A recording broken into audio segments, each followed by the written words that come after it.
하나님의 꿈을 나의 비전으로 삼고 달리는 성도들의 삶, 이게 바로 우리 1월 달의 주제인데요. 그래서 1월 달의 주제를 다시 한번 생각하면서 오늘 말씀의 제목을 비전을 따라 삶을 산 사람, 믿음의 조상 아브라함의 이야기를 가지고 함께 은혜를 나누려고 합니다. 행복한 가정, 여러분 모두의 가정이 다 행복한 가정이 되어지기를 주님의 이름으로 축원합니다. 여러분, 오늘날 그 행복한 가정은 어떤 가정일까요? 저는 이렇게 한번 생각해 봤어요. 아침에 온 가족이 시끌시끌 하면서 일어나죠. 그죠? 늦잠 자려고 하는 아들.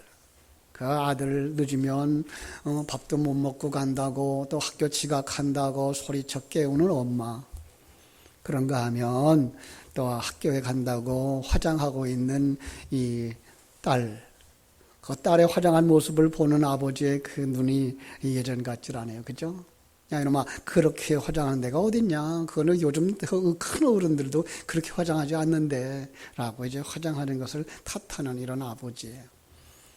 그러면서 이제 출근길에 마음에 부담을 가지고 나가죠. 생활비 문제, 자녀들 문제, 또 부모님, 고향에 있는 부모님, 때로는 겨울이니까 부모님의 난방비, 근심 걱정의 삶이지만 이 무거운 짐을 지고 매일매일 꾸려나가는 이 부부의 모습.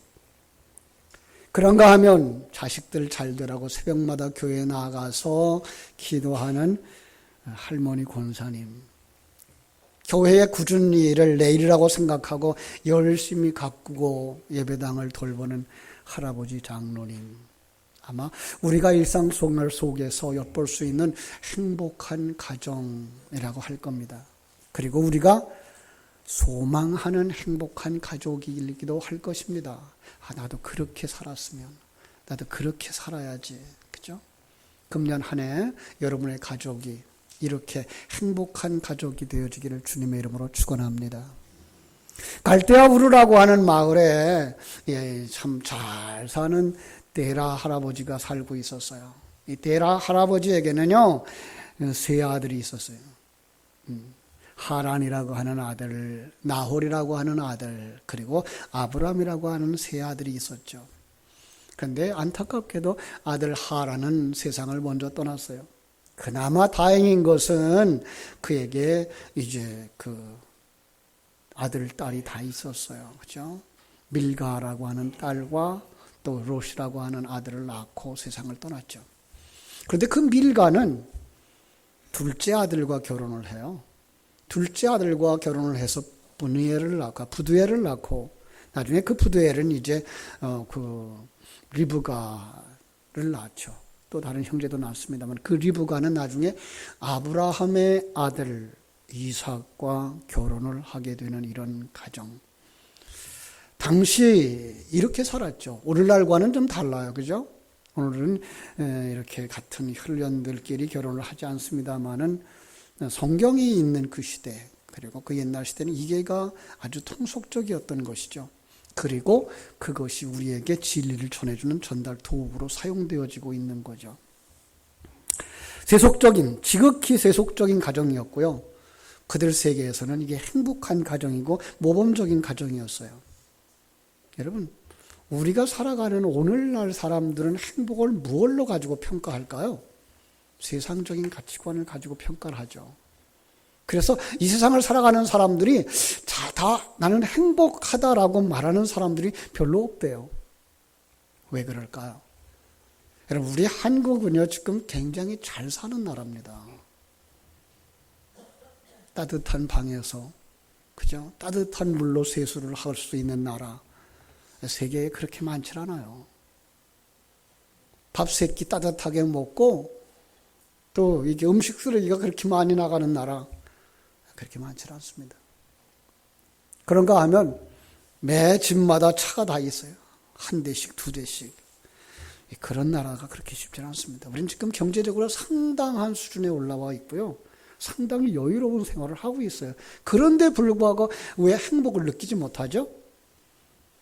조금 나보다 더 잘 사는 사람보다 내가 못 살아서 행복하지 않은 거예요. 비교의식 때문에. 예. 세계 속에 내놓고 보면 우리는 굉장히 잘 살고 여유 있는 삶을 살고 풍요로운 삶을 살고 있는데 불구하고 행복지수를 따지고 보면 우리가 상당히 떨어지는 것은 이 비교하는 가치관 때문에.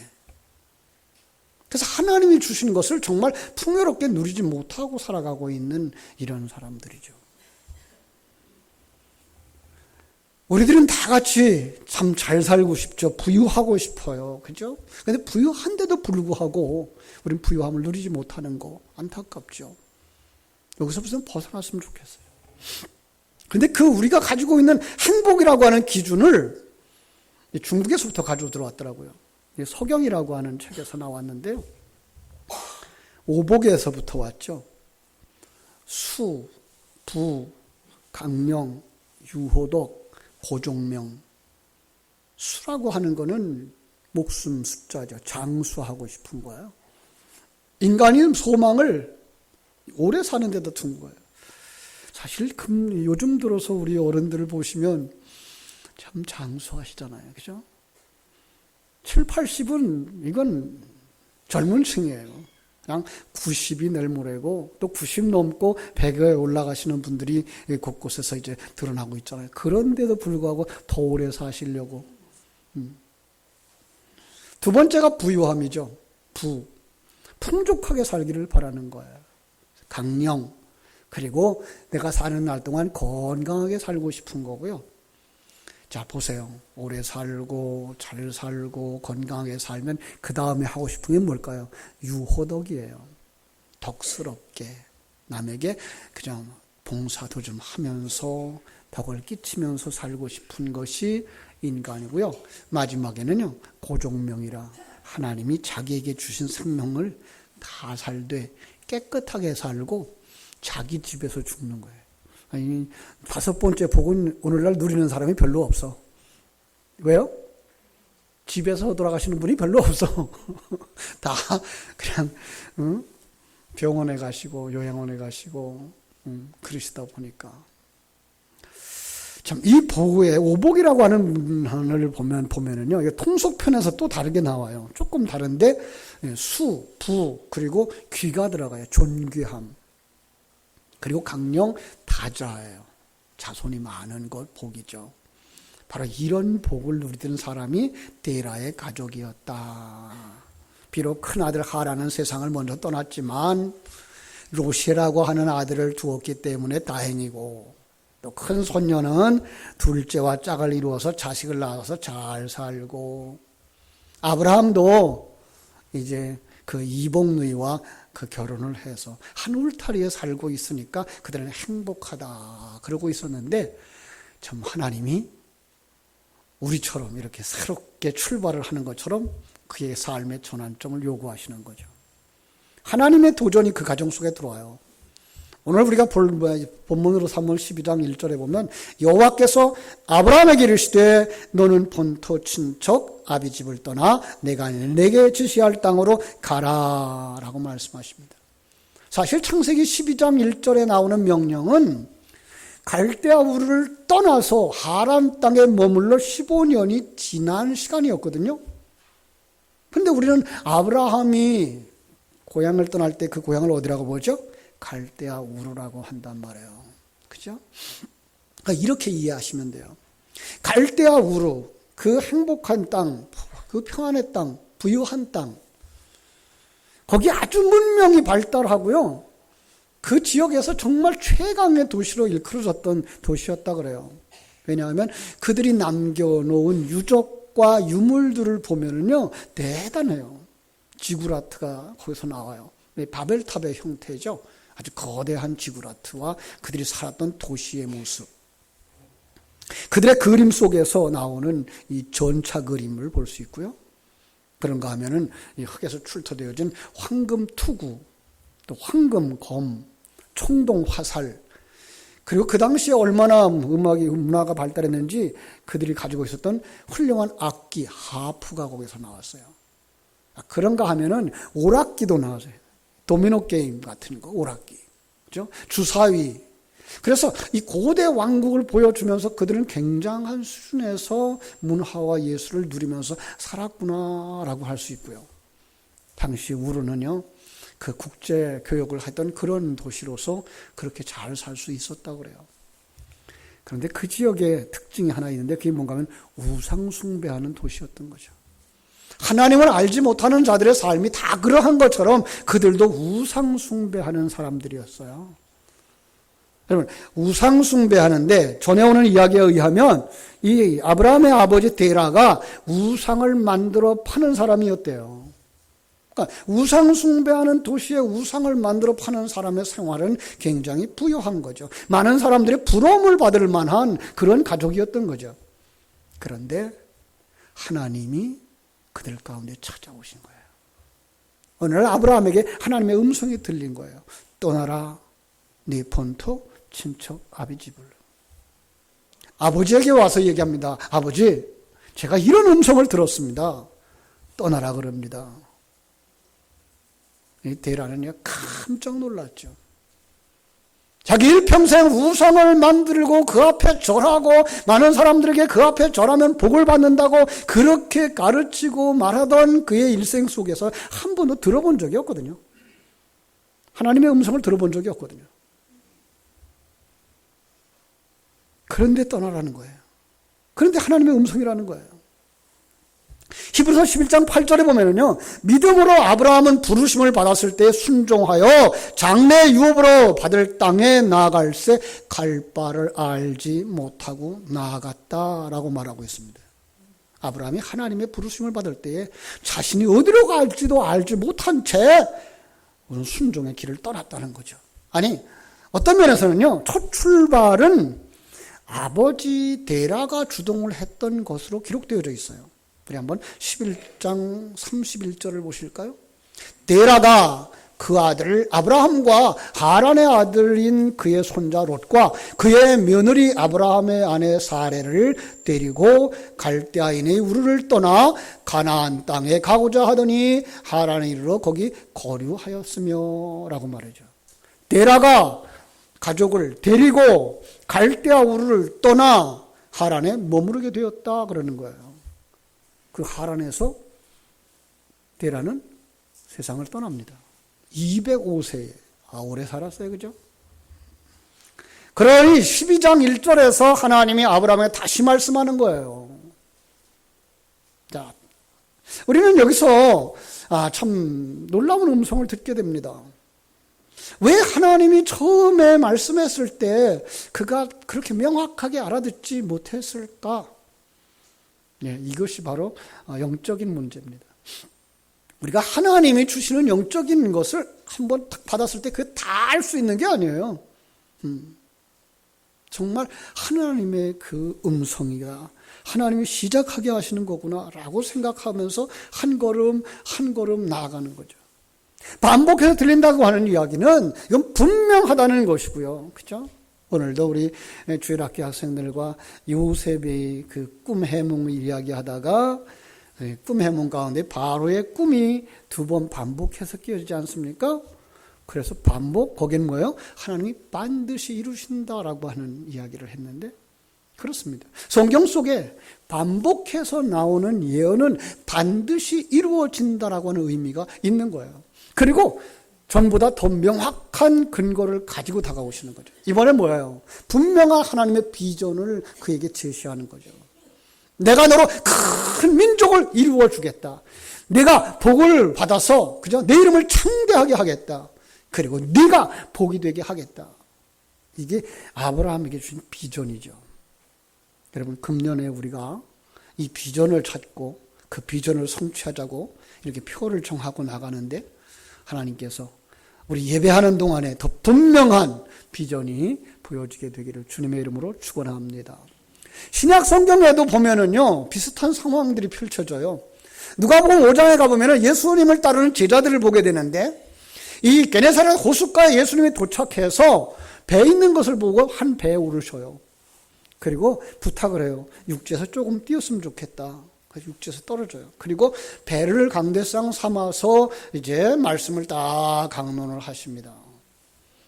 말씀을 마치시고 그 배에 타고 있는 배 주인인 베드로에게 뭐라고 말하는가 하면 깊은 데로 가서 그물을 내려 고기를 잡으라 라고 얘기합니다. 자, 그들은요 그 땅에서 뼈가 굵은 사람들이에요. 전문가들이에요.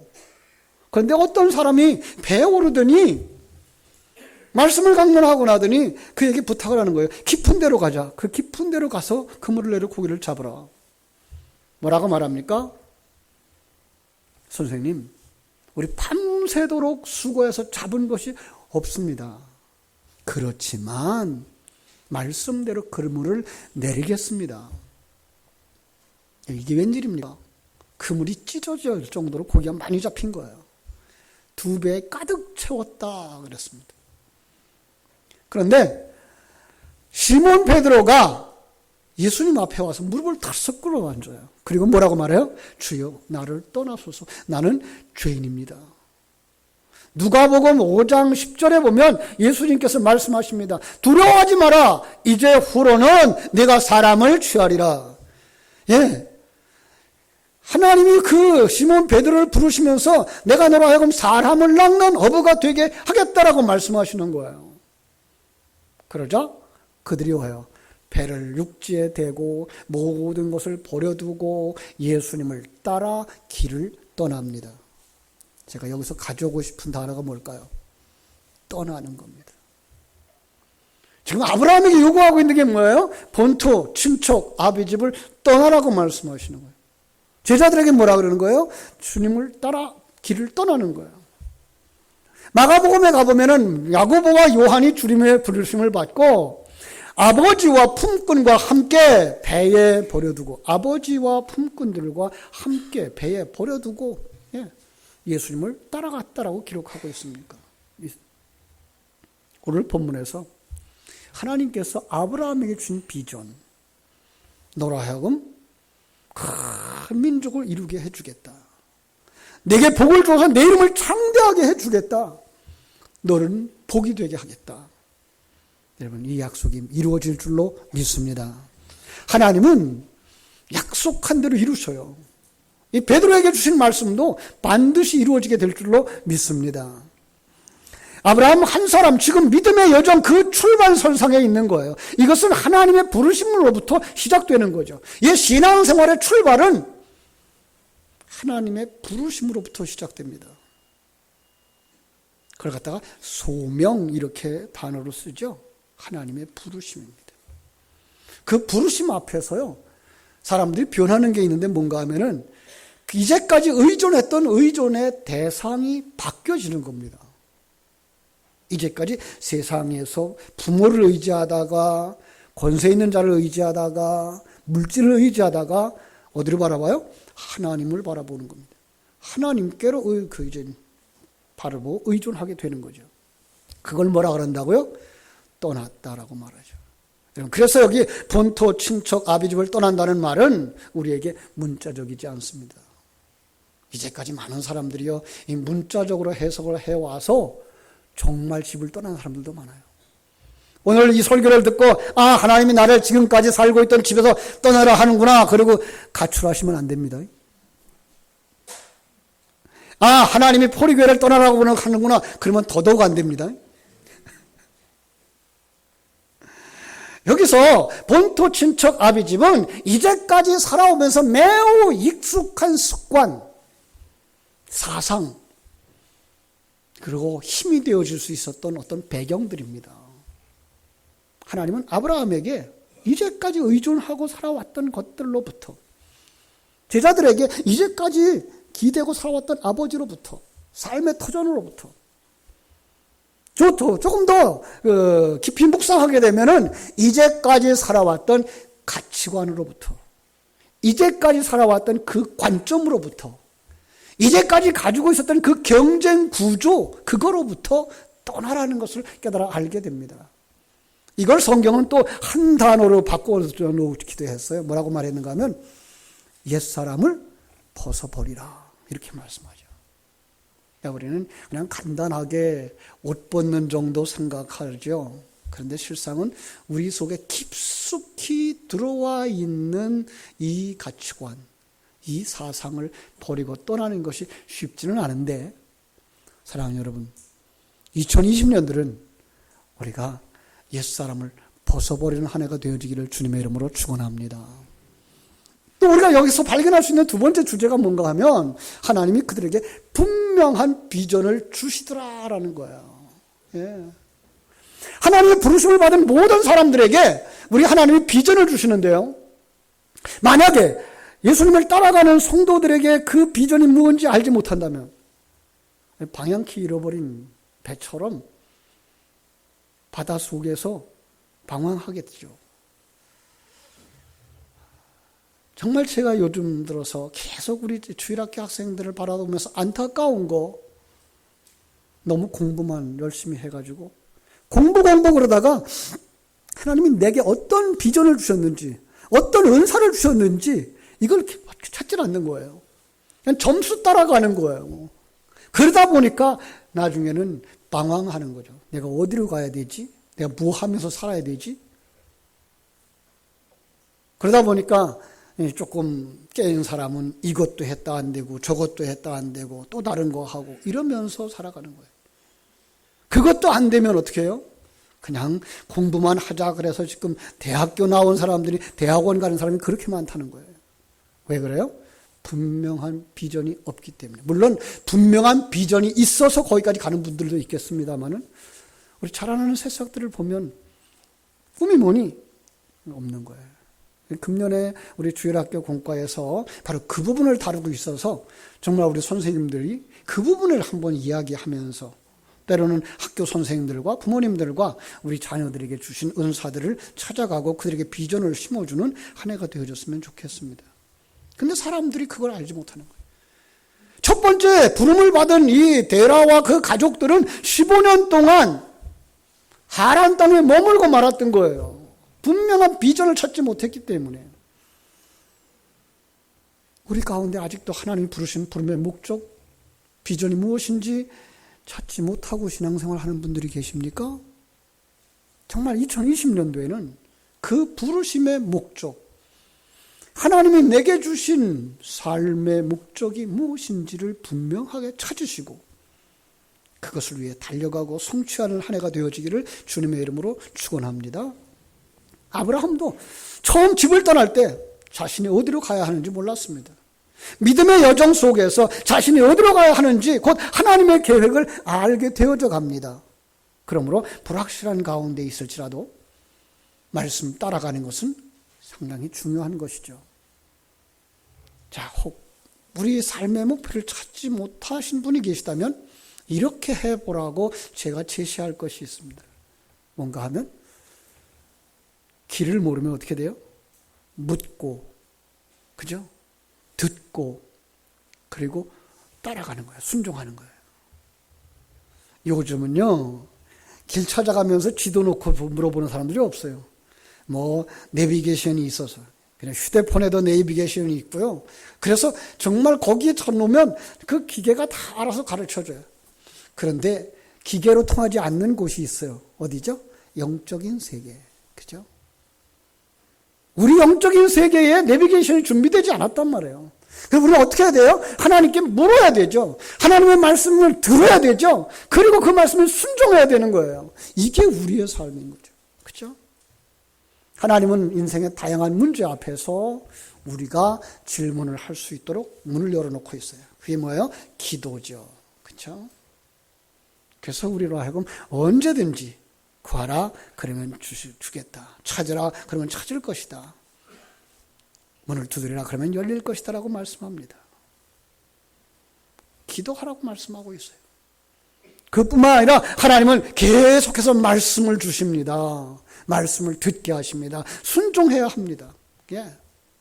여러분, 우리가 묻고 들어야 할 분이 누굽니까? 삼위일체 하나님이십니다. 우리는 예수 믿는 사람들은 하나님께 묻지 무당에게 가서 묻지 않습니다. 점쟁이를 찾아가지 않습니다. 왜 오랜만에 은혜롭게 예배드리는데 무당 얘기가 나오냐고요? 이 정월달 되면 그런 사람들이 많대요. 예수 믿는 사람들도 물으러 가는 사람들이 있잖아요. 다 비밀 같으죠? 그런데 그 점쟁이 하다가 무당하다가 예수 믿고 개종하신 분들이 그분들이 대답을 해줘요. 이 정월달이 되면 꽤 많은 사람들이 이 점쟁이를 찾아간대요. 안 돼요, 점쟁이들이. 여러분, 거기를 가지 마십시오. 하나님께서 원하시는 것은 하나님께 묻기를 원하시는 것이고 하나님께 대답을 얻기를 원하시는 것입니다. 하나님께 묻고 성경을 통해서 설교를 통해서 친구의 메시지를 통해서 대답을 듣고 감동 주시는 성령의 은혜를 따라서 순종하는 하나님의 자녀가 되기를 주님의 이름으로 축원합니다. 그러면 하나님께서 여러분에게 분명한 비전, 삶의 목표를 주실 것입니다. 아브라함이 그 목표를 찾아갔고 그래서 가나안 땅에 가려고 떠나서 마침내 가나안 땅에 들어갔더라라고 하는 답이 5절에 있습니다. 분명한 목표를 찾게 될 것이고 마침내 성취하게 되어질 줄로 믿습니다.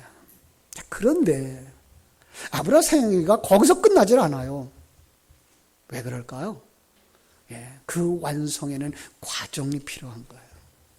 그런데 그 과정 속에 시험도 있고 시련도 있더라는 거예요.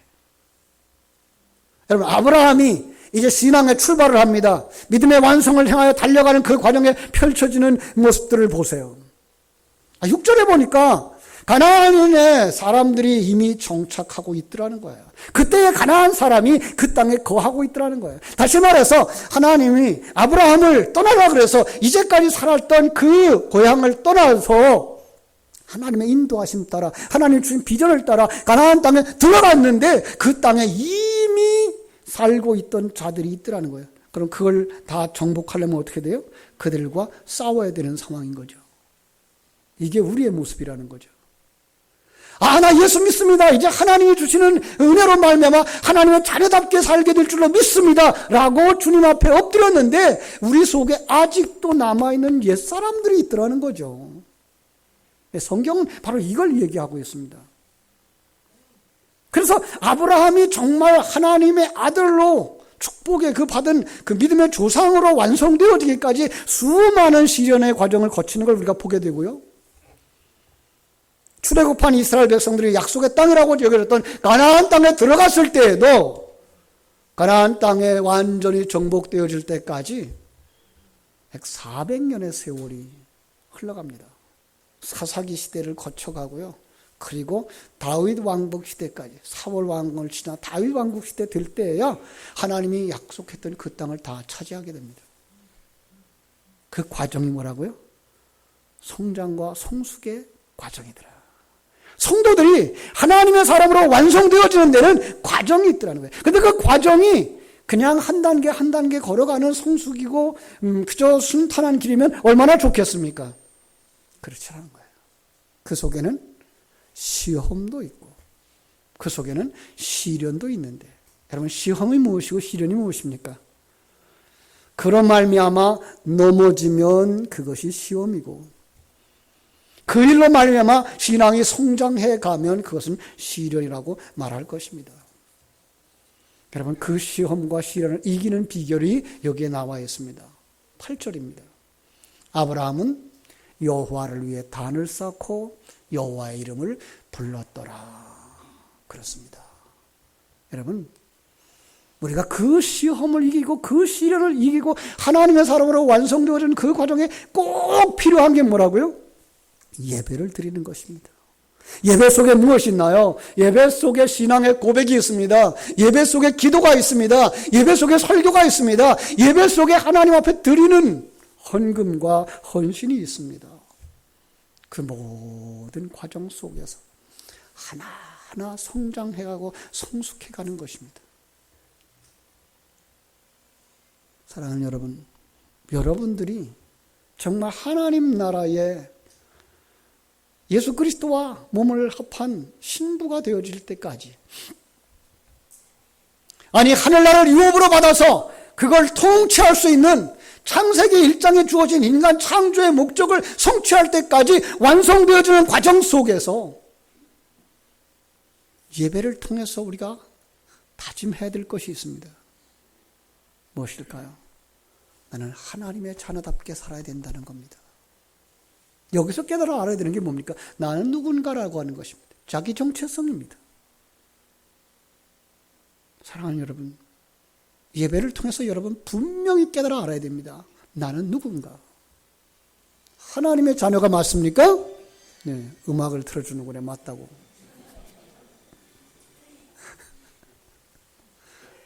하나님의 자녀다. 그러면은 하나님의 자녀는 하나님이 함께 하시는 분이다. 믿습니까? 그래서 하나님이 나와 함께 하신다고 하는 이 믿음이 우리에게 있어야 되는 겁니다. 요셉의 이야기로 다시 돌아가면 그가 보디발의 가정에서, 그죠? 가정에서 노예로 살아요. 종노릇하면서 살아요. 그런데 그 속에서 하나님과 함께 하기 때문에 그는 거룩한 삶을 사는 거예요. 그는 신실한 삶을 사는 거예요. 그는 충성스러운 삶을 사는 거예요. 여러분, 이것이 우리에게 있어야 되는 겁니다. 내가 어느 집에 들어가 살든지, 어느 직장에 들어가서 일을 하든지, 어떤 교회에서 예배를 하든지, 그 속에서 거룩한 삶을, 신실한 삶을, 충성스러운 삶을 살아야 되는 줄로 믿습니다. 그 힘은 어디서 옵니까? 그것은 바로 예배를 통해서 받게 되는 것입니다. 예배를 통해서 하나님이 함께 하신다는 이 확신과 하나님 우리에게 비춰주신 그 비전을 바라보는, 그리고 감당할 수 있도록 성령의 기름을 부어주신 사실을 깨달아 알고 예배 속에서 힘을 얻고 삶의 현장으로 나가는 여러분들 되시기를 주님의 이름으로 축원합니다. 한 걸음 더 나아가서 하나님이 여러분들에게 보여주신 그 비전, 그 목표가 여러분 앞에 펼쳐질 때 누구라도 다 그 목적지까지 완성되어져서 하나님을 기쁘시게 하는, 하나님께 영광 돌리는 복된 성도들 되시기를 주님의 이름으로 축원합니다. 기도하겠습니다.